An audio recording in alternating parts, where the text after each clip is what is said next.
Here is my oil pressure gauge from my 1969 Chevy Corvette, and just like the one in Problem Solver Garage series, it is seized up. Put my finger here and it won't move. So just like he did, I'm gonna reach down there with a screwdriver on the gear and move it back and forth. There's a gear right down here. Move it back and forth and oil it up. See if I can get it moving.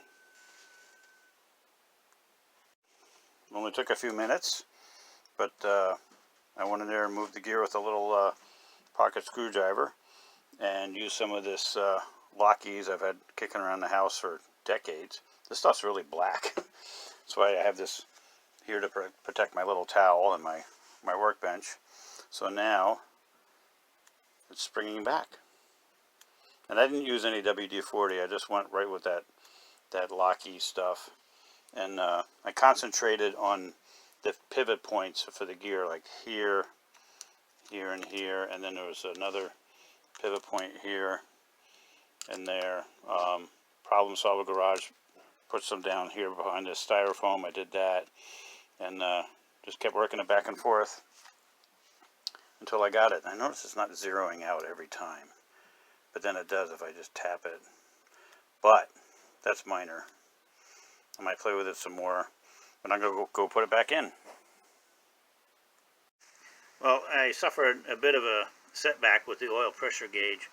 After I freed it up, I went out and noticed that I couldn't get the line to go back into the elbow on the back of the fitting. I realized something broke when I took it out. The oil line's supposed to go in there, and that nut's supposed to go on it, and that other little part with a little bit of the line left on it supposed to go in between, and nothing would go back together. So I finally cut all that off. Went around to different parts stores, tried to get a 1/8 compression fitting, but nothing seemed to work. So I went online to Volunteer Vet Products, and I got a new oil feed line kit and a new elbow, because I can't, the hole in that elbow is smaller than it's supposed to be, at least I think it is. So just to be safe, I got another elbow. So now I have to install these products, which involves sliding that black line through the firewall and hooking it to the engine, where I hope it won't break there either. It's hard for me to light this up properly on camera, but the oil feed line basically feeds through the firewall about here, and it goes to the top of the engine right under the coil there. I already took some of the chrome off around the distributor. I got to take some more off, and I might need to move the coil.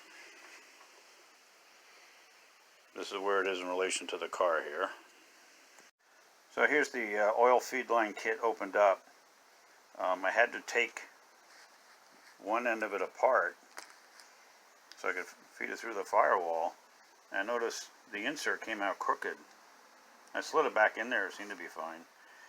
So that goes in this little, I'll show you better over here. Then there's this little sleeve, goes over it, and then the nut. And when you tighten it down, everything compresses and makes a nice tight seal, and you still can get a little oil through there. So now we're going to try feeding that through and getting the old one out. Okay, I have an update. One, I chickened out trying to take the oil line out of the engine. I got the nut off and the line felt stuck in there, and I felt like I was going to break something again. So I took the fittings and put them onto the old line, and that was really, really hard. Getting this part to go onto the line once I pulled it off was really hard. I finally took a pocket Phillips screwdriver and tapped it in there and spread it out a little bit, and that worked. And then I still couldn't make it work, and it finally dawned on me that I was trying to push the oil line into the wrong side of the elbow. That is the wrong side, and this is the correct side. When I returned to the car, I screwed the elbow in, and just assumed something was broken. It probably wasn't broken, but now that I cut it, I was screwed.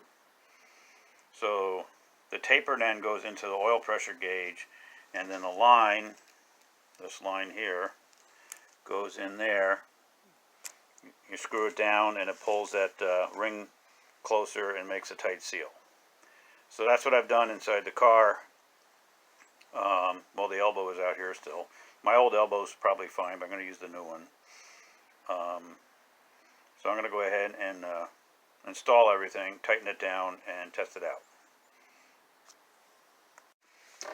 Alright, here's the back side of the oil pressure gauge with that elbow installed and the line going to it. Made everything nice and tight. So now I'm going to hook up the battery, fix the engine compartment, and give it a try. This is one reason why you should always take pictures when you start taking things apart, which I didn't do.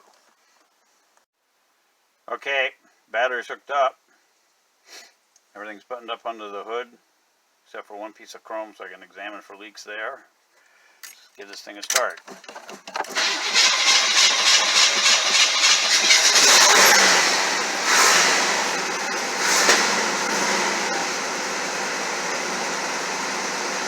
Well, it went up, but not high enough.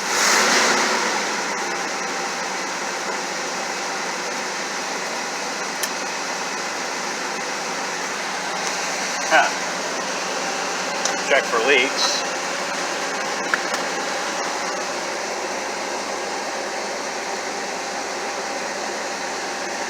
That looks good.